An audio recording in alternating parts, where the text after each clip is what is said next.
here's my story. 11 years ago, I actually did have a dream. I had a dream to start my own home-based consulting business. And my trade or my skill set is I'm a behavioral analyst, and I help companies, this is what I did in my first business, help companies hire the right people based on behavioral assessment. So I would analyze the candidate in the process and make sure they were right for the job before the company hired them. Now, this is a very lucrative career. I mean, behavioral analysts make big bucks in corporate America. I was struggling to figure out how to make $30,000 a year. And it should not have been hard, trust me. But for the first 3 years in my business, I couldn't get past $30,000.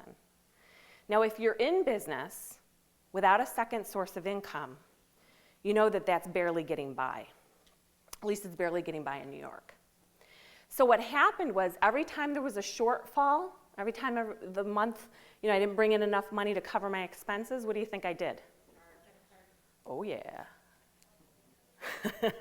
To the tune of $60,000 in credit card debt by my 4th year in business. Now let me tell you how this happens, because people are like, how are you responsible? Okay, you know you're racking up credit card debt. You know that game's gonna end eventually. Let me tell you how this happens. One day you finally sit down and you look at your total debt and you go, wow, that's so much bigger than I thought. All those separate payments didn't seem to be that much. So I was around $40,000 and I said, well, that's it. I'm not letting myself go over $50,000. $50,000 is a good startup investment. That's what people would invest in business, right? $50,000.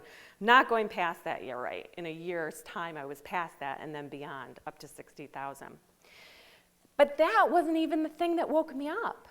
That wasn't even like the slap in the face that I needed. What really did it for me was in my 5th year in business. I'll never forget this. I was cleaning out my files, I was cleaning out my desk, because that's what you do when you don't want to go sell, right? You clean your office. You organize. Let me go through this drawer, find something to do today. So I pulled out a list of goals from my 1st year in business. And they were the exact same as my 5th year goals. My 5th year goals, my 1st year goals, similar or the same. It was that moment that I realized I had made little to no progress in those 5 years. I was not over the 6-figure mark like I wanted to be. I was not working with the clientele I wanted to, and I didn't have any support staff. I was still all by myself, a one-person show.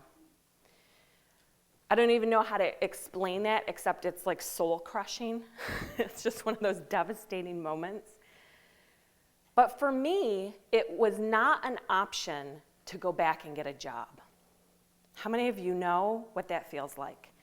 Just not even an option for me. So I had to figure it out.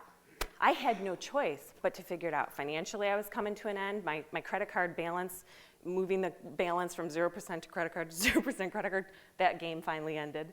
I ran out of credit. So it came to the point where I had to learn what I was doing wrong.